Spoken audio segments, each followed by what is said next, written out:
ತೊಟ್ಲಲ್ಲೂ ಮಗು ಮಲಗಿದೆ. ಮಗುವಿನ ಹೊಟ್ಟೆಯ ಮೇಲೆ ನಾಗರಹಾವಿನ ಅರ್ಧ ಶರೀರ ಇದೆ, ಅರ್ಧ ಶರೀರ ಬೆನ್ನಿನಡಿ ತೂರಿಕೊಂಡು ಕೂತ್ಕೊಂಡಿದ್ದೆ ನಾಗರಹಾವು. ಅವರು ಕ್ರಿಶ್ಚಿಯನ್ ವ್ಯಕ್ತಿ, ಅವರಿಗೂ ಕೂಡ ನಾಗರಹಾವು ಅಂದ್ರೆ ದೇವರು.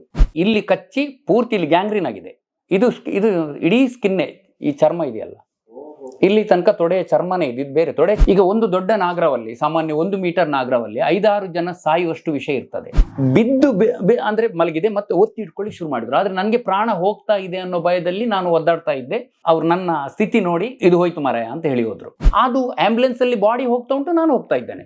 ಪೂರ್ತಿ ಮಾಂಸ ಸಮೇತ ಕತ್ತರಿಸಿ ತೆಗಿತಾರೆ. 15-20 ದಿನದ ನಂತರ ಇಡೀ ಎಲ್ಲಿವರೆಗೆ ಇಲ್ಲಿವರೆಗೆ ಕೊಳ್ತಿದೆ ನೋಡಿ. ಇಲ್ಲಿ ತನಕ ಉಂಟು ನೋಡಿ ಸ್ಕಿನ್, ಇಲ್ಲಿ ತನಕ ಇದು ಬೇರೆನೇ ಚರ್ಮ.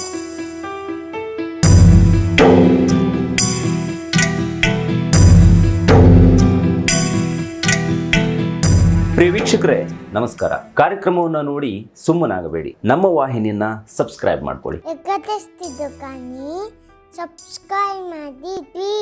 ಅದು ನಿಜವಾಗಿ ನನ್ನ ಜೀವನದಲ್ಲಿ ನಡೆದಂತ ಬಹಳ ದೊಡ್ಡ ಘಟನೆ. ಅದು ದೊಡ್ಡ ಘಟನೆ ಅಂದ್ರೆ ನನ್ನೊಳಗೆ ಏನೋ ಒಂದು ವಿಚಾರವನ್ನ ಎಚ್ಚರ ಮಾಡಿದಂಥ ಘಟನೆ. ಅದು ಈಗ ಸ್ಪಷ್ಟ ಆಗಿದೆ ನನಗೆ. ಆವಾಗ ನನ್ನ ಅನುಭವಕ್ಕೆ ಬರ್ತಾ ಇರಲಿಲ್ಲ ಅದು ಏನು ಅಂತೇಳಿ. 10-15 ವರ್ಷ ಆಗಿರ್ಬೋದು, ಪಕ್ಕ ಇದು ನೆನಪು ಬರೋದಿಲ್ಲ. ಇಲ್ಲಿ ಮಿಷನ್ ಆಸ್ಪತ್ರೆ ಕಾಂಪೌಂಡ್ ಒಳಗೆ ನಡೆದ ಘಟನೆ ಅದು ಸಾಮಾನ್ಯ ಎಲ್ರಿಗೂ ಗೊತ್ತಿದೆ. ಅಲ್ಲಿ ಆ ದಿನ ನನಗೆ 16 ಹಾವು ಹಿಡಿದಿದ್ದೀನಿ ನಾನು. ಆ ಇಡೀ ದಿನದಲ್ಲಿ 16 ಹಾವು ಹಿಡಿದಿದ್ದೀನಿ. 3 ಬಾವಿಗೆ ಇಳಿದು ಹಾವು ಹಿಡಿದಿದ್ದೀನಿ, 3-4 ಮಾಡು ಹತ್ತಿ ನಾಗರಹಾವುಗಳನ್ನ ಹಿಡಿದಿದ್ದೀನಿ. ಸುಸ್ತಾಗಿ ಬಿಟ್ಟಿದ್ದೀನಿ, ಇನ್ನು ಸಾಧ್ಯ ಇಲ್ಲ ನನಗೆ ಹೋಗ್ಲಿಕ್ಕೆ ಅಂತೇಳಿ. ಇನ್ನು ಸಂಜೆ ಒಂದು 7 ಗಂಟೆ ಹೊತ್ತಿಗೆ ಮನೆಗೆ ಹೊರಡುವುದಂತ ಪ್ಲಾನ್ ಮಾಡ್ತಾ ಇದ್ದೆ. ಅಷ್ಟೊತ್ತಿಗೆ ಒಬ್ರು ಬಂದರು. ಅವರು ಕ್ರಿಶ್ಚಿಯನ್ ವ್ಯಕ್ತಿ. ಅವರಿಗೂ ಕೂಡ ನಾಗರಹಾವು ಅಂದ್ರೆ ದೇವರು. ನಮ್ಮ ಕಾಂಪೌಂಡಿನ ಒಳಗಿನ ಆಸ್ಪತ್ರೆ ಕಾಂಪೌಂಡ್ ಬಾವಿಯ ಬಲೆಗೆ ಒಂದು ನಾಗರಹಾವು ಬಲೆಗೆ ಸಿಕ್ಕಿಕೊಂಡಿದೆ ಮಾರೆ, ಅದನ್ನು ಬಿಡಿಸ್ಬೇಕು ಅಂತ ಹೇಳಿದರು. ನಾನೇನು ಮಾಡಿದೆ, ನಾನು ಹೇಳಿದ ಸಾಧ್ಯ ಇಲ್ಲ ನನ್ನ ಹತ್ರ ಇದು, ಇವತ್ತು ಇಲ್ಲ, ನಾಳೆಗೆ ನೀವು ಇದು ಮಾಡಿ ಬನ್ನಿ, ನಾನು ಬರ್ತೇನೆ ಅಂತ ಹೇಳಿದೆ. ನಾನು ತುಂಬ ಸುಸ್ತಾಗಿದ್ದೇನೆ, ಆದ್ದರಿಂದ ನನಗೆ ಬರ್ಲಿಕ್ಕೆ ಆಗೋದಿಲ್ಲ ಅಂತ. ಅವ್ರು ಹೇಳಿದ್ರು, ಇಲ್ಲ ನಾಳೆಗೆ ಆ ನಾಗ ಸಾಯ್ತಾನೆ ಅಂತ ಹೇಳಿದ್ರು. ನಾಳೆಗೆ ಬಿಟ್ಟರೆ ನಾಗ ಸಾಯ್ತಾನೆ ಅಂತ ಹೇಳಿದ್ರೆ ಇನ್ನೆಂತ ಮಾಡೋದು, ನಾನು ಬಿಟ್ಟು ಬಿಡ್ಲಿಕ್ಕೆ ಆಗೋದಿಲ್ಲ ಆಯ್ತಂತ ನಾನು ಹೋದ ನಂತರ ಅಲ್ಲಿ ಹೋಗೋ ನೋಡುವಾಗ ಬಲೆಗೆ ಸಿಕ್ಕಿಕೊಂಡಿದ್ದನ್ನು ನಾನು ಇದು ಮಾಡಿದೆ, ಬಿಡಿಸುವಂತ ಪ್ರಯತ್ನ ಮಾಡಿದೆ. ಕತ್ರಿ ಎಲ್ಲ ತಂದೆ. ಒಂದು ಹುಡುಗ ಇದ್ದ, ಒಬ್ಬ ಟಾರ್ಚ್ ಇಟ್ಕೊಂಡಿದ್ದ ಹುಡುಗ ಒಂದು 3/4 ಗಂಟೆ ಆ ಕೆಲಸ ಆಗಿದೆ, ಬಲೆ ಕತ್ತರಿಸುವಂಥದ್ದು. ಪೂರ್ತಿ ಬಲೆ ಕತ್ತರಿಸಿದ ನಂತರ ಅದು ಕೈಯಿಂದ ಜಾರಿ ಹೆಡೆ ಎತ್ತಿ ನಿಂತಿತ್ತು ನಾಗರಹಾವು. ನಿಂತದ್ದವನೇನ್ ಮಾಡ್ದ, ಅಷ್ಟುವರೆಗೆ ಟಾರ್ಚ್ ಹಾಕಿ ಹಿಡಿದುಕೊಂಡಿದ್ದ ಹುಡುಗ ಅದು ಬುಸುಗುಟ್ಟಿ ಹೆಡೆ ಎತ್ತದ್ ನೋಡಿ ಟಾರ್ಚ್ ಬಿಸಾಡಿ ಓಡಿ ಕತ್ಲಾಯ್ತು. ಅದು ಓಡಿದ್ದು ನಾಗರಹಾವು ಮುಂದೆ ಓಡಿತ್ತು. ಬಲೆಯ ಒಂದು ಇದು ನನ್ನ ಬೆರಳಿಗೆ ಸುತ್ತಿಕೊಂಡಿದೆ, ಇನ್ನೊಂದು ತುದಿ ಅದಕ್ಕೆ ಸಿಕ್ಕಿಕೊಳ್ತು. ಅದು ಅದೇ ವೇಗದಲ್ಲಿ ಸ್ಮೆಲ್ ಮಾಡ್ಕೊಂಡು ಬಂತು ನೋಡಿ, ಇಲ್ಲಿ ಕಚ್ಚಿತ್ತು. ಇಲ್ಲಿ ಕಚ್ಚಿ ಬಿಗಿಯಾಗಿ ಕಚ್ಚಿ ಹಿಡ್ಕೊಂಡಿದೆ. ಈ ಭಾಗ ಇಲ್ಲಿ ಕಚ್ಚಿ ಪೂರ್ತಿ ಇಲ್ಲಿ ಗ್ಯಾಂಗ್ರೀನ್ ಆಗಿದೆ.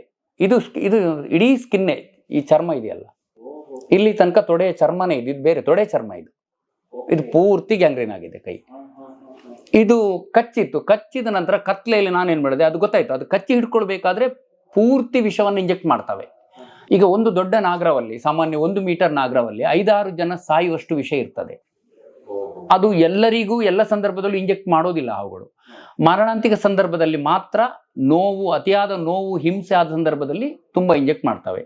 ಅದು ಕಚ್ಚಿದ ನಂತರ ನಾನು ತಿರುಗಿಸಿ ತೆಗೆದೆ, ಅದನ್ನ ಕುತ್ತಿಗೆ ಹಿಡಿದು ತಿರುಗಿಸಿ ತೆಗೆದೆ. 1-2 ಹಲ್ಲು ಒಳಗೆ ಕಟ್ಟಾಯ್ತು, ಬಿತ್ತು.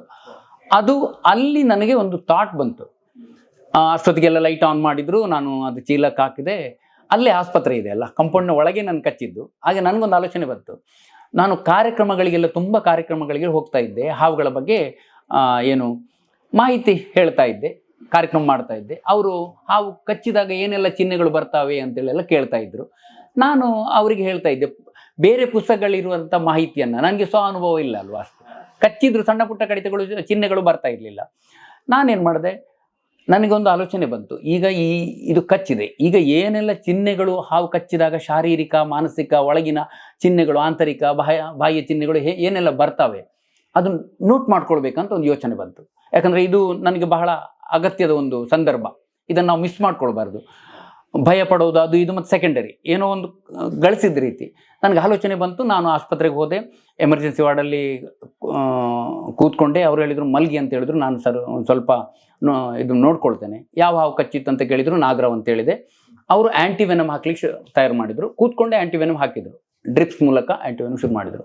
ನನಗೆ ಒಂದೊಂದು ಚಿಹ್ನೆಗಳು, ಆ ವಿಷದ ಪ್ರಭಾವ ಶರೀರದ ಒಳಗೆ ಆಗ್ತಾ ಇರುವಾಗ ಏನೆಲ್ಲ ಚಿಹ್ನೆಗಳು ಶಾರೀರಿಕವಾಗಿ ಬರ್ತವೆ ಅವೆಲ್ಲ ಒಂದೊಂದೇ ಆಗಿ ಬರಲಿಕ್ಕೆ ಶುರುವಾದವು. ಗಂಟು ಸ್ವಾಧೀನ ತಪ್ಪೋದು, ನಡುಕ ಬರೋದು, ಕಣ್ಣು ಮಂಜಾಗೋದು, ಉಸಿರಾಟದ ತೊಂದರೆ ಬರೋದು, ಇದೆಲ್ಲ ಒಂದೊಂದೇ ಬರಲಿಕ್ಕೆ ಶುರುವಾಯಿತು. ಎಲ್ಲವನ್ನು ನೋಟ್ ಮಾಡಿಕೊಂಡೆ, ಈಗ ಇಂಥದ್ದು ಬರ್ತದೆ, ಇಂಥದ್ದು ಬರ್ತಾ ಇದೆ ಅಂತೇಳಿ. ಕೊನೆ ಹಂತಕ್ಕೆ ನಾಲಿಗೆಲ್ಲ ದಪ್ಪ ಆಗ್ತದೆ. ದಪ್ಪ ಆದ ಹಾಗೆ ಆಗೋದು, ಒಳಗೆ ಮಾತಾಡ್ಲಿಕ್ಕೆ ಆಗೋದಿಲ್ಲ, ಮಾತು ಬಿದ್ದು ಹೋಗ್ತದೆ. ಕಣ್ಣು on off on off on off ಆಗೋದು. ಈಗ ಲೈಟ್ ಆನ್ ಆಫ್ ಆದರೆ ಯಾವ ರೀತಿ, ಕತ್ಲೆ ಬೆಳಕು ಆಗ್ತಾ ಆಗ್ತಾ ಕಣ್ಣು ಹೋಯಿತು. ಅಲ್ಲಿ ತನಕ ನೋಟ್ ಮಾಡಿಕೊಂಡೆ. ಕೊನೆ ಹಂತ ಉಸಿರಾಟ ತೊಂದರೆ, ಉಸಿರಾಟ ಶ್ವಾಸಕೋಶಕ್ಕೆ ತೊಂದರೆ ಬಂದು ಇನ್ನು ಸಾಧ್ಯನೇ ಇಲ್ಲ ನನಗೆ ಅಂತ ಹೇಳಿದ್ರೆ ಕೊಲಾಪ್ಸ್ ಆದೆ ನಾನು.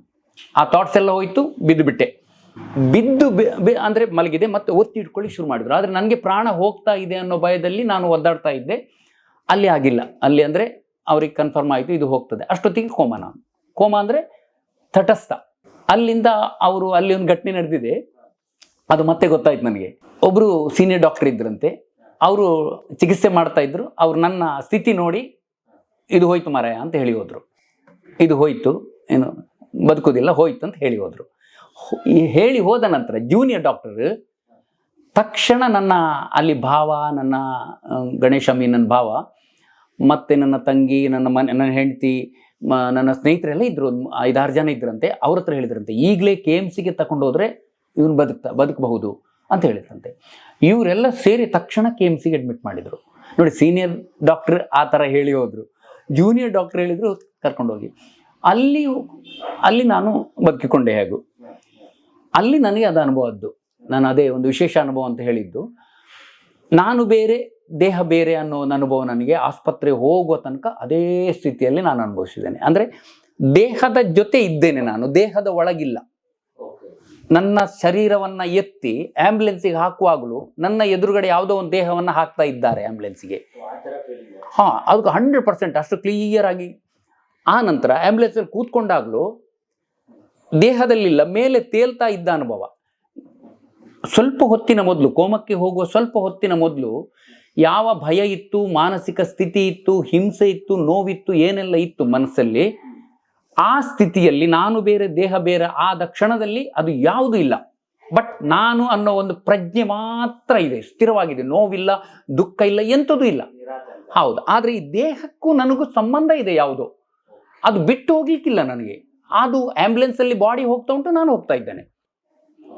ಬಟ್ ದೇಹದಲ್ಲಿ ಇಲ್ಲ. ದೇಹದ ನಾನು ಒಂದ್ಸಲ ತಲೆ ತಾಗುವುದು ನೋಡಿದೆ, ನಾನು ತಲೆ ತಾಗುವುದು ನೋಡಿದೆ. ಇದಕ್ಕೆ ಅದು ಏನು ನೋವಂತ ಫೀಲ್ ಇಲ್ಲ. ಆಸ್ಪತ್ರೆಗೆ ಹೋದ ನಂತರ ಅಲ್ಲೊಂದು ಸುಮಾರು ಹೊತ್ತು ಅದೇ ಸ್ಥಿತಿಯಲ್ಲಿದ್ದೆ. ಅದೇ ಸ್ಥಿತಿಯಲ್ಲಿ ಇದ್ದ ನಂತರ ಅಲ್ಲಿ ಇನ್ನೊಂದು ಘಟನೆ ನಡೀತು. ನನ್ನ ಮನೆಯವರೆಲ್ಲ ಬೊಬ್ಬೆ ಹಾಕುವುದು, ಶಬ್ದ ಎಲ್ಲ ಕೇಳ್ತದೆ ಅಲ್ಲಿ ಡಾಕ್ಟರ್, ಅಲ್ಲಿಯ ಡಾಕ್ಟರ್ ಯಾರು ಅಂತ ಗೊತ್ತಿಲ್ಲ. ನೀವು ಕೊನೆ ಎಲ್ಲ ಮುಗ್ದ ನಂತರ ಎಲ್ಲ ಇನ್ನು ಹೋಗುವ ಸ್ಥಿತಿಯಲ್ಲಿ ಇದ್ದ ನಂತರ ಇಲ್ಲಿ ತಂದಿದ್ದೀರಿ, ಅದು ಗ್ಯಾರಂಟಿ ಇಲ್ಲ ಅಂತ ಹೇಳಿದ್ರು ಮನೆಯವರಿಗೆ. ಅದು ಅದು ಶಬ್ದ ಕೇಳಿದ ನಂತರ ನಾನು ಝೀರೋ, ನಾನಿಲ್ಲ, ಎಲ್ಲೋ ಪಾತಾಳಕ್ಕೆ ಬಿದ್ದ ಥರ ಫೀಲ್ ಆಗ್ತಾ ಇದೆ. ಸೀದಾ 0 ನಾನಿಲ್ಲ, ಮತ್ತೆ ಇಲ್ಲ, ಪ್ರಜ್ಞೆನೂ ಏನು ಎಂಥದ್ದು ಗೊತ್ತಿಲ್ಲ, ಆ ಸ್ಥಿತಿಯಲ್ಲಿದ್ದೆ. 3 ದಿನದ ನಂತರ ನಾನು ಶರೀರದ ಮೂಲಕ ಎಚ್ಚರಗೊಂಡೆ. 3 ದಿನದ ನಂತರ ಶರೀರದ ಮೂಲಕ ಎಚ್ಚರಗೊಂಡೆ. ಇಡೀ ಶರೀರ ಪ್ಯಾರಲೈಸ್ ಆಗಿದೆ, ಅಂದರೆ ವಾತದ ಥರ. ಅಂದರೆ ಆಂಟಿವೆನಮ್ ಮತ್ತು ವಿಷ ಎಲ್ಲ ಸೇರಿ ಇಡೀ ಶರೀರವನ್ನು ನಿಷ್ಕ್ರಿಯ ನನ್ನದು. ಕಣ್ಣು ರೆಪ್ಪೆ ಓಪನ್ ಮಾಡಲಿಕ್ಕೆ ಸಾಧ್ಯ ಇಲ್ಲದಿರುವಷ್ಟು ನಿಷ್ಕ್ರಿಯ ಸ್ಥಿತಿ ನನ್ನದು. ಆ ಸ್ಥಿತಿಯಲ್ಲಿ ಡಾಕ್ಟರ್ ಬರ್ತಾ ಇದ್ರು, ಬಂದು ನೋಡ್ತಾ ಇದ್ರು. ನೋಡಿ ತೊಡೆಗೆ ಹೊಡಿತಾ ಇದ್ರು. ಗುರ್ರಾಜ್ ಅವ್ರಿಗೆ ಗೊತ್ತಿದೆ, ನಾನು ಎಚ್ಚರ ಆದದ್ದು ಅವ್ರಿಗೆ ಗೊತ್ತಿದೆ. ಗುರ್ರಾಜ್ ಅಂತ ಹೇಳ್ತಾ ಇದ್ರು. ಬಟ್ ನನಗೆ ಯಾವ ಪಾರ್ಟನ್ನು ಅಲ್ಲಾಡಿಸ್ಲಿಕ್ಕೆ ಸಾಧ್ಯ ಇಲ್ಲ, ಅವರಿಗೆ ಪ್ರತಿಕ್ರಿಯೆ ಮಾಡ್ಲಿಕ್ಕೆ ಸಾಧ್ಯನೇ ಇಲ್ಲ ಸ್ಥಿತಿಯಲ್ಲಿದ್ದೆ. ನನಗೆ ಮತ್ತೆ ಭಯ ಆಗ್ತಾ ಇತ್ತು. ಅವರು ಹೊಡೆದು ಹೋಗ್ತಾ ಇದ್ರು, ನಾನು ಮಾತಾಡ್ತಾ ಇರ್ಲಿಲ್ಲ. ಇವನು ಸತ್ತಿದ್ದಾನೆ, ಎಲ್ಲೋ ಸತ್ತು ಹೋಗಿದ್ದಾನೆ ಇವನು ಅಂತ ಹೇಳಿ ಮಾರ್ಚುರಿ ಕಳಿಸ್ಬಿಟ್ರೆ ಅದು ಒಳಗೆ ಭಯ, ನನಗೆ ಯೋಚನೆ ಬಂದ್ಬಿಡ್ತಾ ಇಲ್ಲಿ. ಭಯ ಆಯ್ತು.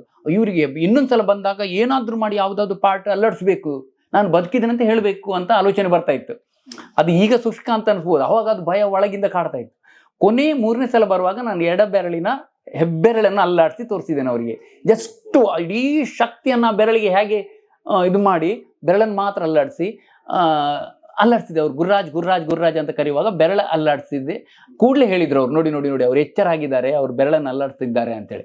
ಅಲ್ಲಿಗೆ ನಾನು ನಿರಾಳ ಆದೆ. ಅಂದ್ರೆ ನಾನು ಬದುಕಿದ್ದು ಅವ್ರಿಗೆ ಗೊತ್ತಾಗಿದೆ, ಬಚಾವ್ ಅಂತೇಳಿ. ಅಲ್ಲಿ ಸುಮಾರು 6 ದಿನ ಏನು ಎಮರ್ಜೆನ್ಸಿಯಲ್ಲಿದ್ದೆ. ಅಲ್ಲಿಂದ ಮತ್ತೆ ವಾರ್ಡಿಗೆ ಹಾಕಿದ್ರು. ಪ್ರಜ್ಞೆ ಬಂದು ನೋಡಿದಾಗ ಏನೆಲ್ಲ ಆಗಿತ್ತು ಸರ್ ನಿಮ್ಮ ಬಾಡಿಲಿ ವ್ಯತ್ಯಾಸ?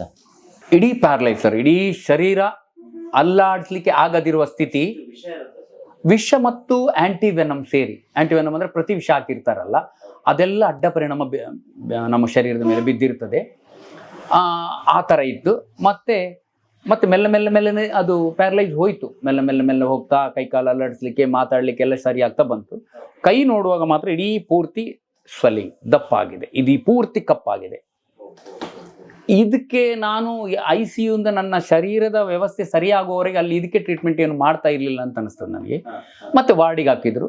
ವಾರ್ಡಲ್ಲಿ ಸುಮಾರು ಒಂದು 15-20 ದಿನ ಇದನ್ನು ಕೊಳಿಲಿಕ್ಕೆ ಇದು ಮಾಡ್ತಾರೆ. ಅಂದ್ರೆ ಪೂರ್ತಿ ಕೊಳೆದ ನಂತರ ಅವರು ಅದನ್ನು ಕತ್ತರಿಸಿ ತೆಗೆಯುವಂಥದ್ದು. ಎಲೋಪತಿಯಲ್ಲಿ ಏನಂದ್ರೆ ಕೊಳ್ತ ಜಾಗವನ್ನ ಕತ್ತರಿಸಿ ತೆಗಿತಾರೆ, ಪೂರ್ತಿ ಮಾಂಸ ಸಮೇತ ಕತ್ತರಿಸಿ ತೆಗಿತಾರೆ. 15-20 ದಿನದ ನಂತರ ಇಡೀ ಎಲ್ಲಿವರೆಗೆ ಇಲ್ಲಿವರೆಗೆ ಕೊಳ್ತಿದೆ, ಮೇಲ್ಪದರ ಮಾತ್ರ ಕೊಳ್ತದ್ದು. ತೋರಿಸ್ತೇನೆ ನೋಡಿ. ಇಲ್ಲಿ ತನಕ ಉಂಟು ನೋಡಿ ಸ್ಕಿನ್, ಇಲ್ಲಿ ತನಕ ಇದು ಬೇರೆನೆ ಚರ್ಮ. ಇದು ಇಲ್ಲಿ ತನಕ ಕೊಳ್ತದ್ದನ್ನ ನೆಕ್ಸ್ಟ್ ಏನ್ ಮಾಡಿ ಪೂರ್ತಿ ಒಂದು ಆಪರೇಷನ್ ಮಾಡಿ ಪೂರ್ತಿ ಕತ್ತರಿಸಿ ತೆಗೆದ್ರು. ಕೊಳ್ತದ್ದನ್ನ ಪೂರ್ತಿ ಕತ್ತರಿಸಿ ತೆಗೆದ ನಂತರ ಮತ್ತೆ 1-1.5 ತಿಂಗಳು ಅದನ್ನ ದಿನಾ ಕ್ಲೀನ್ ಮಾಡ್ತಾರೆ. ಗಾಯವನ್ನ ಕತ್ತರಿಸಿ ಅದ್ರ ಮೇಲೆ ಇರುವಂತ ಪಸ್ಸೆಲ್ಲ ತೆಗೆಯೋದೆಲ್ಲ ಕ್ಲೀನ್ ಮಾಡಿದ ನಂತರ ಹೊಸ ಮಾಂಸ ತುಂಬಿಕೊಂಡು ಬರ್ತದೆ ಅದಕ್ಕೆ. ಅಲ್ಲಿ ಹೊಸ ಮಾಂಸ ತುಂಬಿಕೊಂಡು ಬಂದ ನಂತರ ಯಾವುದಾದ್ರೂ ಭಾಗ, ತೊಡೆಯ ಭಾಗ ತೆಗೆದ್ರು, ನಂದು ತೊಡೆಯ ಭಾಗದ ಚರ್ಮವನ್ನ ಪೇಪರ್ನಷ್ಟು ಅದಕ್ಕಿಂತ ತೆಳ್ಳಗೆ ಇನ್ನೊಂದು ಆಪರೇಷನ್ ಮಾಡಿ ತೆಗೆದು ಇದಕ್ಕೆ ಗ್ರಾಫ್ಟ್ ಮಾಡ್ತಾರೆ, ಹೊಲಿತಾರೆ, ಚರ್ಮ ಹೊಲಿತಾರೆ. ಗ್ರಾಫ್ಟ್ ಆದ ನಂತರ ನನ್ನ ಜೊತೆ ನನ್ನ ಸಂದರ್ಭದಲ್ಲಿ ಇಬ್ಬರಿಗೂ ಏನು ಮಾಡಿದ್ದಾರೆ ಆ ಥರ. ಅಂದ್ರೆ ಅವನಿಗೆ ಹಾವು ಕಚ್ಚಿದ್ದಲ್ಲ, ಯಾವುದೋ ಒಂದು ಗಾಣಕ್ಕೂ ಯಾವ್ದು ಮೆಷಿನ್ ಸಿಕ್ಕಿ ಕೈಯಲ್ಲೇ ಗ್ಯಾಂಗ್ರೀನ್ ಆಗಿತ್ತು, ಪುಡಿ ಪುಡಿ ಆಗಿತ್ತು. ಸ್ಕಿನ್ ಗ್ರಾಫ್ಟ್ ಮಾಡಿದ್ರು, ಅವನದು ಫೇಲ್ ಆಗಿದೆ. ನನ್ನ ಪುಣ್ಯಕ್ಕೆ ನನಗೆ ಅದು ಸರಿ ಆಯ್ತು. ಅದು ಮತ್ತೆ ಮಾಡಬೇಕು, ಇನ್ನೊಂದು ಕಡೆ ಚರ್ಮ ತೆಗೆದು ಮಾಡ್ತಾರೆ. ಇದು ನನ್ನ ಇದಕ್ಕೆ ಒಂದೇ ಕಡೆ ಚರ್ಮ ತೆಗೆದು ಗ್ರಾಫ್ಟ್ ಆಯ್ತು. 3.5-4 ತಿಂಗಳು KMCಯಲ್ಲಿದ್ದೆ ನಾನು. 3.5 ತಿಂಗಳು ಇದು ಪೂರ್ತಿ ಆಗೋ ತನಕ 3.5 ತಿಂಗಳು. ಮತ್ತೆ ಫಿಸಿಯೋಥೆರಪಿ ಎಲ್ಲ ಇತ್ತು. ಈ ಕೈ ಇದೇ ತರ ಇತ್ತು, ಈಗ ಫೋಲ್ಡ್ ಆಗ್ತದೆ ನೋಡಿ. ಫಿಸಿಯೋಥೆರಪಿ ಇತ್ತು ನನಗೆ, ಹಾಗೆ ಹೋಗ್ಲಿಕ್ಕಿತ್ತು, ಯಾವಾಗ್ಲೂ ಹೋಗ್ಲಿಕ್ಕಿತ್ತು. ಹೆಚ್ಚು ಕಮ್ಮಿ 1 ವರ್ಷ ನಾನು ಯೂಸ್ಲೆಸ್ ಕೈ ಹೀಗೆ ಮಾಡ್ಕೊಂಡೇ ಓಡಾಡ್ತಾ ಇದ್ದೆ. ಮತ್ತೆ ಫ್ಯಾಮಿಲಿ ಅವಾಗ ಈ ಮನೆಯೆಲ್ಲ ಇರಲಿಲ್ಲ ಸರ್. ಇದು ಸಣ್ಣ 2 ಕೋಣೆಯ ಮನೆ ಇತ್ತು. 2 ಕೋಣೆಯ ಮನೆ ಅಂದ್ರೆ ಆಟೋದಲ್ಲಿ ಇರುವಾಗಲೇ ಫೌಂಡೇಶನ್ ಹಾಕಿ 2 ಕೋಣೆ ಕಟ್ಟಿ, ಕಲ್ಲಿನ ಕೋಣೆ, ಗಾರೆ ಏನಿರಲಿಲ್ಲ, ಹಂಚಿನ ಮಾಡಿ ಅದರಲ್ಲಿದ್ವಿ. ಒಂದು 30,000 ರೂಪಾಯಿ ನಾನು ಒಟ್ಟು ಮಾಡಿ ಇಟ್ಕೊಂಡಿದ್ದೆ. ಗಾರೆ ಮಾಡಬೇಕು, 2 ಕೋಣೆಗೆ ಗಾರೆ ಮಾಡಬೇಕು ಅಂತ ಇಟ್ಕೊಂಡಿದ್ದೆ. ಆ ಗಾರೆ ಇದು ಆಯ್ತಲ್ಲ, ಈ ಸ್ನೇಕ್ ಬೈಟ್ ಆಯ್ತಲ್ಲ, ಆವಾಗ 1 ವಾರದಲ್ಲಿ 30,000 ರೂಪಾಯಿ ಬಿಲ್ ಬಂದಿದೆ ಅಲ್ಲಿ. ಅದನ್ನು ಹೇಗೋ ಕೊಟ್ಟಾಯ್ತು, ಪಿಗ್ಮಿ ಇದು ಮಾಡಿ ಅದನ್ನು ಕೊಟ್ಟಾಯ್ತು. ಆ ನಂತರ 1.25 ಲಕ್ಷದವರೆಗೆ ಆಗಿದೆ. ಆ ಸಂದರ್ಭದಲ್ಲಿ ನನ್ನ ಪರಿಸ್ಥಿತಿ ಚಿಂತಾಜನಕ. ಯಾರೂ ಇರಲಿಲ್ಲ ಹತ್ರ, ಯಾರು ಕೊಡುವವರು ಯಾರು ಇರಲಿಲ್ಲ. ಬರೇ ನಾನು ಮಾಡಿದ್ದು ಬೆಡ್ಡಲ್ಲಿ 8 kg ವೆಯ್ಟ್ ಹೋಗಿದೆ ನನಗೆ. ಆವಾಗ ಆಸ್ಪತ್ರೆಯಲ್ಲಿ 8 kg ವೆಯ್ಟ್, ಎದ್ದು ಕೂತ್ಕೊಳ್ಳಿಕ್ಕೂ ಸಾಧ್ಯ ಇಲ್ಲ. ಆ ಸ್ಥಿತಿಯಲ್ಲಿ ನಾನು ಪ್ರಾರ್ಥನೆ ಮಾತ್ರ ಮಾಡಿದ್ದೆ ದೇವ್ರ ಹತ್ರ. ಈ ಕಷ್ಟಕ್ಕೆ ನೀನೇ ಸಿಲುಕಿಸಿದ್ದಿ, ಏನಾದರೂ ಮಾಡಿ ನೀನೇ ಪಾರು ಮಾಡು, ಇದು ಕೊಂದ್ಬಿಡು, ಅಲ್ಲೇ ಕೊಂದ್ಬಿಡು, ಏನು ಬೇಕಾದ್ರೂ ಮಾಡು ಅಂತೇಳಿ ಪ್ರಾರ್ಥನೆ ಮಾಡಿದ್ದೇನೆ, ಬಿಟ್ಟರೆ ಬೇರೇನಿಲ್ಲ. 100% ಸರ್. ನನಗೀಗ ಅದು ಸ್ಪಷ್ಟ ಆಗ್ತದೆ. ಪ್ರತಿ ಒಬ್ಬರೂ ಒಂದು ಜೀವನಕ್ಕೆ ಬಂದಿರಬೇಕಾದ್ರೆ ಒಂದು ಬಯೋಡೇಟಾ ಹೊತ್ಕೊಂಡೇ ಬಂದಿರ್ತಾನೆ. ಆ ಸತ್ಯ ಕೊನೆ ತನಕ ನಮಗೆ ಏನು ಸೀಕ್ರೆಟ್ ಗೊತ್ತಾಗೋದಿಲ್ಲ ಅಷ್ಟೇ. ಕೊನೆ ತನಕ ಅದೇ ನಿಯಮದ ಪ್ರಕಾರ ನಾವು ಪ್ರಾರಬ್ಧ ಅಂತಂದು ಹೇಳ್ಬೋದು, ಅದೇ ನಿಯಮದ ಪ್ರಕಾರ ನಡೀತದೆ. ಅದರ ನಡುವೆ ಏನೆಲ್ಲ ಬರ್ತದೆ ನಮಗೆ ಅದು ಫೇಸ್ ಮಾಡಲೇಬೇಕು, ಮತ್ತು ನಮ್ಮನ್ನು ಗೆಲ್ಲಿಸ್ತಾನೆ, ಆ ಶಕ್ತಿ ಗೆಲ್ಲಿಸ್ತದೆ. ಇದು ಹಾಗೆ ಬಂತು. ಸ್ನೇಹಿತರಿಗೆಲ್ಲ ವಿಷಯ ತಿಳಿತು. ಪ್ರಾರ್ಥನೆ ಮಾಡಿದ 3-4 ದಿನದ ನಂತರ ಶುರುವಾಗಿದೆ ಇದು. ಒಬ್ಬೊಬ್ಬರೇ ಬರ್ತಾ ಇದ್ದಾರೆ, ನಮ್ಗೆ ಹೇಳಲಿಕ್ಕಿಲ್ವ ಮಾರಾಯ ನಿನ್ಗೆ ಈ ಥರ ಆದದ್ದು ಅಂತೇಳಿ. ಮೊದಲಿಗೆ ಒಂದು ಟೀಮ್ ಬಂತು, 60,000 ಕೊಟ್ಟು ಹೋಗಿದ್ದಾರೆ ಕಲೆಕ್ಷನ್ ಮಾಡಿಕೊಂಡು. 10-15 ಜನ ಬಂದು ಮತ್ತೆ ಒಬ್ಬೊಬ್ಬರೇ. ನಾನು ಮೊದಲೆಲ್ಲ ಐಸ್ ಪ್ಲಾಂಟಲ್ಲೆಲ್ಲ ಹಾವು ಹಿಡಿತಾ ಇದ್ದೆ ಇಲ್ಲೆಲ್ಲ. ಅವಾಗ ಅವರು ಏನು ಕೊಟ್ಟರು ಅದನ್ನು ತಗೊಳ್ತಾ ಇದ್ದೆ, ತಗೊಂಡು ಬರ್ತಾ ಇದ್ದೆ. ನಾನು ಚಾರ್ಜ್ ಎಲ್ಲ ಇದು ಮಾಡ್ತಾ ಇರಲಿಲ್ಲ. ಅಂಥವ್ರು ಬಂದು ಚೆಕ್ ಬರೆದು ಕೊಟ್ಟು ಹೋಗಿದ್ದಾರೆ. ನೀವು ಬರ್ತಾ ಇದ್ರಿ ನಮ್ಮಲ್ಲಿಗೆ, ನಮ್ಮ ನೆನಪಿದೆ, ನಿಮಗೆ ನೆನಪಿಲ್ಲ ಅಂತೇಳಿ ಚೆಕ್ ಬರೆದು. ನೋಡಿ, ಅಲ್ಲೊಂದು ಘಟನೆ. ಆಸ್ಪತ್ರೆಯಿಂದ ಹೊರಗೆ ಬರುವಾಗ ಅಷ್ಟು ಅಲ್ಲಿಯ ಬಿಲ್ಲೆಲ್ಲ ಕೊಟ್ಟು 30,600 ರೂಪಾಯಿ ನನ್ನ ಕೈಯಲ್ಲಿ ಕ್ಯಾಶ್ ಉಳಿದಿತ್ತು ಡಿಸ್ಚಾರ್ಜ್ ಆಗಿ ಬರುವಾಗ. ಹೌದು, 3,600 ರೂಪಾಯಿ ಉಳಿದಿತ್ತು, 600 ರೂಪಾಯಿ ಎಕ್ಸ್ಟ್ರಾ ಉಳಿದಿತ್ತು. ಹೊರಗೆ ಬಂದೆ, ಮತ್ತೆ ಸ್ವಲ್ಪ ಗಾರಿ ಎಲ್ಲ ಮಾಡ್ಲಿಕ್ಕಿಲ್ಲ, ಅದು 30,000 ಖರ್ಚಾಗಿ ಹೋಯ್ತು. ನಾವು 1 ವರ್ಷ ಓಡಾಟ ಇತ್ತು, ಅದೆಲ್ಲ ಆಯಿತು. ಮತ್ತೆ ಹಾಗೆ ಆದರೆ 1 ವರ್ಷ ನನ್ನ ಮನೆಯಲ್ಲೆಲ್ಲ ನನ್ನನ್ನು ಇದೆಲ್ಲ ಆದ ನಂತರ ಅವರಿಗೆಲ್ಲ, ನನ್ನ ತಾಯಿ, ನನ್ನ ಹೆಂಡತಿ, ಅವರಿಗೆಲ್ಲ ತುಂಬ, ನನ್ನ ತಂಗಿಗೆಲ್ಲ ತುಂಬ ಕಿರಿಕಿರಿ ಆಯಿತು ಈ ವಿಷಯದಲ್ಲಿ. ಅವರು ಶೃಂಗೇರಿಗೆಲ್ಲ ಕರ್ಕೊಂಡು ಹೋಗಿ ಅಲ್ಲಿ ಆಣೆ ಎಲ್ಲ ಮಾಡಿಸಿದ್ರು. ಇನ್ನು ಮುಂದೆ ನೀನು ಹಾವಿನ ತಂಟೆಗೆ ಹೋಗ್ಲಿಕ್ಕಿಲ್ಲ, ಆಟೋ ಓಡಿಸ್ಕೊಂಡು ಏನು ಬೇಕಾದರೂ ಮಾಡ್ಕೊಂಡಿರು ಅಂತ ಹೇಳಿದರು. ನನಗೂ ರೋಸಿ ಹೋಗಿತ್ತು, ನೋವು ತಿಂದು ತಿಂದು ಇನ್ನು ಸಾಧ್ಯ ಇಲ್ಲ, ಬೇಡ, ಇದು ಯಾವುದು ಸಾಹಸ ಬೇಡ, ಹಾವಿದ್ದು ಸ್ಮಶಾನ ವೈರಾಗ್ಯ ಅಂತ ಹೇಳ್ತಾರಲ್ಲ, ಒಳಗಿರುವಾಗ ಮಾತ್ರ, ಹೊರಗಿಲ್ಲ. 1 ವರ್ಷ ನಾನು ಹಾವಿನ ತಂಟೆಗೆ ಹೋಗಲಿಲ್ಲ. ಆಟೋ ಓಡಿಸೋದು, ಬೆಳಿಗ್ಗೆ ಹೋಗೋದು, ಆಟೋ ಓಡಿಸೋದು, ಬರೋದು. ಆದರೆ ಒಂದು 5-6 ತಿಂಗಳಲ್ಲಿ ಜೀವನ ಬೇಸರ ಬರ್ಲಿಕ್ಕೆ ಶುರುವಾಯಿತು. ಎಂಥ ಟೇಸ್ಟೇ ಇಲ್ಲ ಜೀವನದಲ್ಲಿ. ಬಂದರು, ಆಟೋದಲ್ಲಿ ಕೂತ್ಕೊಂಡ್ರು, ಆ ಪ್ಯಾಸೆಂಜರು ವಿಚಿತ್ರ ರೀತಿಯ ಜನರು ಬರ್ತಾರೆ. ಒಳ್ಳೆ ಪ್ಯಾಸೆಂಜರ್ ಬರ್ತಾರೆ, ಕೆಟ್ಟ ಪ್ಯಾಸೆಂಜರ್ ಬರ್ತಾರೆ. ಅವ್ರ ಹತ್ರ ಜಗಳ ಆಡೋದು, ಚರ್ಚೆ ಮಾಡೋದು, ಇದೆಲ್ಲ ನಡೀತಾ ಇತ್ತು. 1 ವರ್ಷದ ನಂತರ ಒಂದು ಘಟನೆ ಬಂತು. ತೊಟ್ಲಲ್ಲಿ ಒಂದು ಮಗು ಮಲಗಿದೆ, ಅದಕ್ಕೊಳಗೆ ನಾಗರಾವ್ ಬಿದ್ದಿದೆ ಸರ್ ಅಂತೇಳಿ ಬಂದರು. ಆದರೆ ನಾನಿಲ್ಲಿ ಆಣೆ ಹಾಕಿದೆ. ನನಗೆ ಒಮ್ಮೆ ಒಂದು ರೀತಿ ಇದಾಯಿತು, ಆಸಕ್ತಿ ಬಂತು. ಬಟ್ ನಾನು ಅಲ್ಲಿ ಏನಾಯ್ತು ಅಂದರೆ, ನನಗೆ ಪಕ್ಕ ನೀನು ನೆನಪಾಯ್ತು. ನನ್ನ ಮಗನ ಮೇಲೆ ಆಣೆ, ಅಲ್ಲಿ ದೇವಸ್ಥಾನದಲ್ಲಿ ಶೃಂಗೇರಿಯಲ್ಲಿ ಆಣೆ ಮಾಡಿದೆ, ನೀನು ಸಾಧ್ಯ ಇಲ್ಲ. ನಾನು ಹೇಳಿದೆ, ಮಣಿಪಾಲದಲ್ಲಿ ಒಬ್ಬರು ಇದ್ದಾರೆ, ಶೀನಣ್ಣ ಅಂತ, ಹಾವಿಡಿತಾ ಇದ್ರು ಮಣಿಪಾಲದಲ್ಲಿ, ಅವ್ರ ಹತ್ರ ಹೋಗಿ ಅಂತ ಹೇಳಿದೆ. ಅವ್ರು ಹೇಳಿದರು, ಇಲ್ಲ, ಅವ್ರ ಹತ್ರ ಹೋಗಿ ಬಂದಿದ್ದೇನೆ ಸರ್, ಅವರು ಸಿಗ್ತಾ ಇಲ್ಲ, ದಯವಿಟ್ಟು ನೀವು ಏನಾದರೂ ಮಾಡಿ ಅದನ್ನು ಇದು ಮಾಡಬೇಕಂತ ಆ ವ್ಯಕ್ತಿ, ಸ್ಕೂಟರಲ್ಲಿರುವ ಬಂದ ವ್ಯಕ್ತಿ ಕಣ್ಣೀರು ಹಾಕಿದ್ದಾರೆ. ನನಗೆ ಆಗ ಅನಿಸ್ತು, ಎಂತ ಮಾಡೋದು. ನನ್ನೊಬ್ಬರು ಸ್ನೇಹಿತರಿದ್ದರು, ಅವ್ರ ಹತ್ರ ನಾನು ಈಗ ಈಗ ಬರ್ತೇನೆ ಅಂತೇಳಿ ಇವರನ್ನು ನಿಲ್ಲಿಸಿ ಅವ್ರ ಹತ್ರ ಹೋಗಿ ಈಗ ಹೇಳಿದೆ, ಹೀಗೆ ಕತೆ ಉಂಟು ಸರ್, ಎಂತ ಮಾಡೋದು ಅಂತೇಳಿ.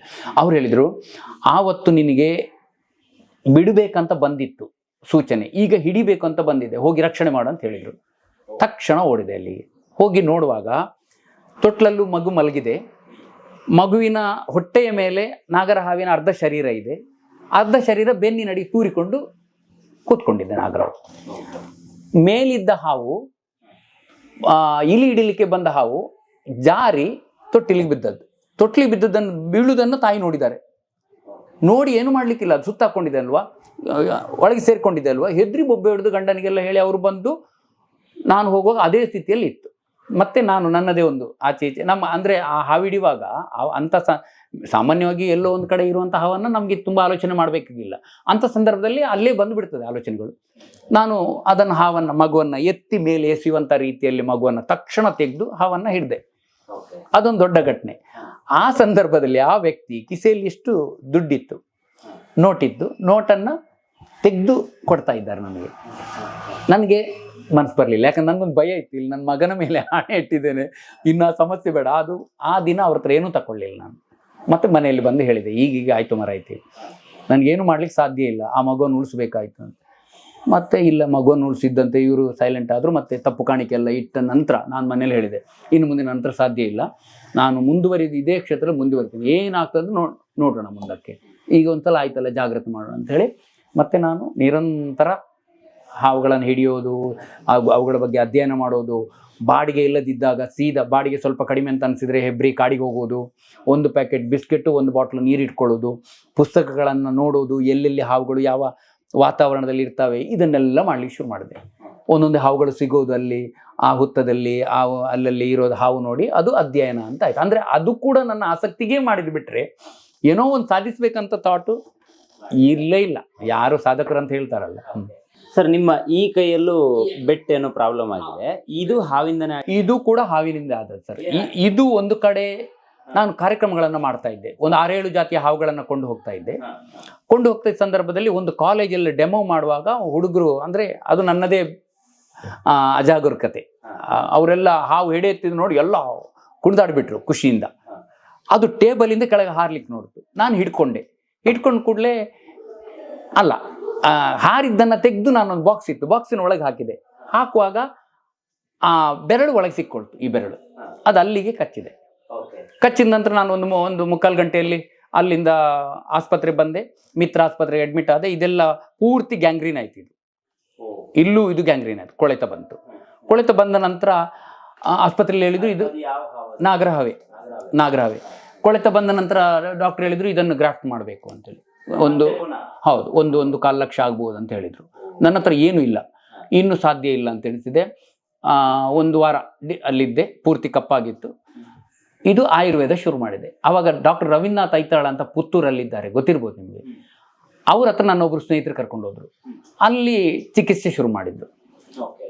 ಅಲ್ಲೂ ಕೂಡ ನಾನು ಎಣಿಸಿದೆ ಇಲ್ಲಿ ಕತ್ತರಿಸುವಂಥ ವ್ಯವಸ್ಥೆ ಇರ್ಲಿಕ್ಕಿಲ್ಲ, ಆಯುರ್ವೇದದಲ್ಲಿ ಗುಣ ಆಗುತ್ತೆ ಅಂತ ಹೇಳಿದೆ, ಎಣಿಸಿದೆ. ಬಟ್ ಅಲ್ಲಿ ಏನು ಮಾಡಿದ್ರು, ಅಲ್ಲಿ ಕೂಡ ಒಂದು ಗಿರಿಜಾ ಕ್ಲಿನಿಕ್ ಅಂತ ಇದೆ, ಡಾಕ್ಟರ್ ಅಲ್ಲಿ ಕಳಿಸಿದ್ರು. ಆ ಪೂರ್ತಿ ಕಪ್ಪಾದದನ್ನು ಅಲ್ಲೂ ಕೂಡ ಕತ್ತರಿಸಿದ್ರು. ಈಗ ಫೋಟೋ ಎಲ್ಲ ಉಂಟು, ಇವತ್ತು ಸಿಕ್ತು ಅದರದ್ದು ಫೋಟೋ.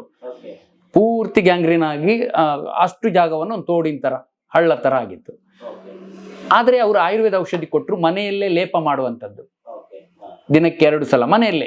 ಅದು ಸುಮಾರು, ಅದು ಕೂಡ 3.5-4 ತಿಂಗಳು ಮನೆಯ ಒಳಗೆ ಕೂತ್ಕೊಂಡು ಆ ಗಾಯವನ್ನು ಇದು ಮಾಡೋದು. ತುಂಬಿಕೊಂಡು ಬಂತು ಗಾಯ. ತುಂಬಿಕೊಂಡು ಬಂದು ಇಷ್ಟು ದೊಡ್ಡ ಗಾಯ ಇದ್ದದ್ದು ಈಗ ಬಂತು ನೋಡಿ ಇಲ್ಲಿ ಆಯುರ್ವೇದದಲ್ಲಿ. ಪತ್ತೆ ಮಾಡಬೇಕು, ಆಯುರ್ವೇದ ಔಷಧ ತಗೊಳ್ಬೇಕು. ಆದರೆ ಇಲ್ಲಿ ಏನಾಯ್ತಂದ್ರೆ, ಇಲ್ಲಿ ಟೆಂಡನ್ ಅಂತ ಬರ್ತದಲ್ವ, ಇದು ಪೂರ್ತಿ ಗ್ಯಾಂಗ್ರೀನ್ ಆಗಿದೆ, ಇಲ್ಲಿ ಕೊಳ್ತಿದೆ. ಇಡೀ ಗಾಯ ಪೂರ್ತಿ ಗುಣ ಆಗಿದೆ, ಇಷ್ಟು ಜಾಗದ್ದು ಗುಣ ಆಗ್ತಾನೆ ಇರಲಿಲ್ಲ. ನಾನು ಕೂತ್ಕೊಂಡೆ ಮನೆಯಲ್ಲಿ ಒಂದಿನ ನೋಡಿದೆ, ಕತ್ರಿ ತಂದೆ, ಕಟ್ ಮಾಡಿದೆ. ಅದನ್ನು ಕಟ್ ಮಾಡಿದ ನಂತರ 1 ವಾರದಲ್ಲಿ ಗುಣ ಆಯಿತು. ಆದರೆ ಆ ಟೆಂಡನ್ ಕಟ್ ಆಯಿತು. ಹಾಗಾಗಿ ಹೀಗೆ ಇದು ಇಲ್ಲಿ ಮಾಡ್ಬೋದಂತೆ. ಈ ಬೆರಳಲ್ಲಿ 2 ಟೆಂಡನ್ ಇದೆ ನೋಡಿ, ಪ್ರತಿಯೊಬ್ರು ದೇವರು 2 ಕೊಟ್ಟಿರ್ತಾನೆ, 2 ಕೊಟ್ಟಿರ್ತಾನೆ ನೋಡಿ ಇಲ್ಲಿ. ಇದನ್ನ ತೆಗೆದು ಇಲ್ಲಿ ಇಡಬಹುದಂತೆ. ಅದಕ್ಕೊಂದಷ್ಟು ಖರ್ಚು ಉಂಟು. ಅದು ಈಗ 1-2 ಲಕ್ಷ 3 ಲಕ್ಷ ಖರ್ಚಾಗ್ಬೋದು. ಅದನ್ನ FD ಮಾಡಿದ್ರೆ ನಾವು ಒಂದು ಎಷ್ಟು ವರ್ಷ, ಇನ್ನೊಂದು 10-20 ವರ್ಷ ಬದುಕ್ಬೋದು.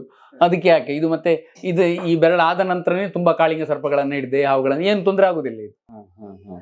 ಸರ್, ಈಗ ಅದು ನಿಮ್ಗೆ ಅದು ಕಚ್ಚುತ್ತಲ್ಲ, ಅದು ನಿಮ್ಗೆ ವಿಷ ಏರೋದಿಲ್ವಾ? ಅಂದ್ರೆ ಸೀರಿಯಸ್ ಅಲ್ವಾ ಅದು? ನೀವು ಅಷ್ಟು ಯಾಕೆ ನೆಗ್ಲೆಕ್ಟ್ ಮಾಡ್ತೀರಾ? ಅಂದ್ರೆ ಈಗ ಕಾಲೇಜಲ್ಲಿ ನೀವೇನೋ ಹೋದಾಗ ಕಚ್ಚಿತು ಅಂತ ಹೇಳಿದ್ರಿ, ಟೈಮ್ ಇತ್ತ ನಿಮ್ಗಲ್ಲಿ? ಟೈಮ್ ಅಲ್ಲ, ಕಚ್ಚಿದ ನಂತರ ಟೈಮ್ ವೇಸ್ಟ್ ಮಾಡಲಿಲ್ಲ ನಾನು. ಎಲ್ಲಿ ಕಚ್ಚಿದ್ದು ಮುಲ್ಕಿಯಲ್ಲಿ. ನನಗೆ ಮುಲ್ಕಿಯಿಂದ ಬರಬೇಕಾದ್ರೆ ಈಗ ಅರ್ಧ ಗಂಟೆಯಲ್ಲಿ ಬರ್ಬೋದು. ಆವಾಗ ಆ ಕಾಲದಲ್ಲಿ ಫುಲ್ಲು ಹೊಂಡ ಹೈವೇಯಲ್ಲಿ, ಅದು ಒಂದು ಗೊತ್ತಿರ್ಬೋದು, ಆ ಕಾಲದಲ್ಲಿ 1 ಗಂಟೆ ಬೇಕು. ಓಮ್ನಿ ಕಾರಲ್ಲಿ ಹಾರ್ಕೊಂಡು 1 ಗಂಟೆ ಬಂದಿದ್ದೇನೆ. ಇದು ಕಚ್ಚಿದ್ದು ಸರಿ ಕಚ್ಚಿದೆ. ಇಲ್ಲಿ ನಾನು 2 ಇದು ಮಾಡಿದ್ದೇನೆ, ಟೂರ್ನಿಕಟ್ ಅಂತ ಮಾಡಿದ್ದೇನೆ. ಆವಾಗ ಆ ಕ್ರಮ ಇತ್ತು ನಾನು ಮಾಡುವಂಥದ್ದು. ಇಲ್ಲಿ ಬರುವಾಗ ಪೂರ್ತಿ ಕಪ್ಪಾಗಿದೆ. ನಾಗರ ಹಾವು ಮತ್ತು ಕನ್ನಡಿ ಹಾವು ಕಚ್ಚಿದ್ರೆ ಮಾಮೂಲಾಗಿ ಆ ರೀತಿ ಆಗ್ತದೆ, ಎಲ್ರಿಗೂ ಆಗ್ಬೇಕಂತಿಲ್ಲ. ಇದು ಏನಂದ್ರೆ, ಹಾವುಗಳು 2 ವಿಧದಲ್ಲಿ ಕಚ್ತವೆ.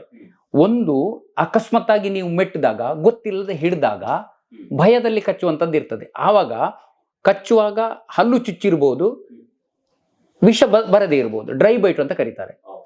ಇನ್ನೊಂದು ಸ್ವಲ್ಪ ಮಟ್ಟದ ವಿಷ ಇಂಜೆಕ್ಟ್ ಆಗಿರ್ಬೋದು.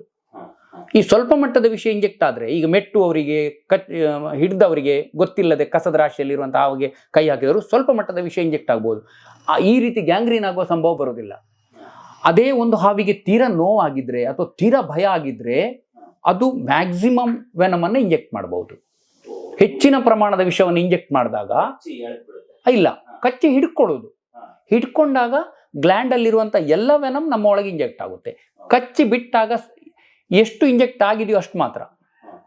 ಕಚ್ಚಿ ಹಿಡ್ಕೊಂಡಾಗ ಸರಿ ಇದಾಗುತ್ತೆ, ಕಚ್ಚಿ ಬಿಟ್ಟಾಗ ಕಡಿಮೆ ಇಂಜೆಕ್ಟ್ ಆಗುತ್ತೆ ವೆನಮ್. ಇದು ನಮಗೆ ಕಚ್ಚಿ ಹಿಡ್ಕೊಳ್ಳೋದು ಜಾಸ್ತಿ. ನನ್ನ ಒಂದು 2 ಘಟನೆಯಲ್ಲಿ